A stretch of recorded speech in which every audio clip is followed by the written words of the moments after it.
In this video, I'm going to teach you how to play Honkai Star Rail with friends. It's a very quick and easy process, so make sure to follow along. All you have to do is unlock the Friends feature inside Honkai Star Rail. You will be able to unlock this feature by simply playing the game once you reach a certain adventurer rank. As you can see, this feature will be immediately displayed when you open up your phone. As you can see, it's over here at the top in the middle.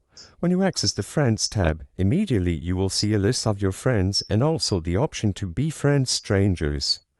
Now, if you wish to add a friend, you can look them up using their user ID over here at the search bar. Their user ID is always displayed at the bottom left corner of the screen. As you can see, I've censored mine, but here's where it's located. When you look for a user ID, you can press search, and immediately you will see their profile. You can see their support character, their companions, and at the bottom the option to send a friend request. Once you send a friend request, they will get a notification to accept it on the Friends tab. Alternatively, if they send one to you, you simply do the same over at the Friends option. When both of you are added, you are going to see each other over here at the Friends list. I hope I was able to help you on how to play Honkai Star Rail with friends. If this video helped you, please be sure to leave a like and subscribe for more quick and easy tips. Thank you for watching.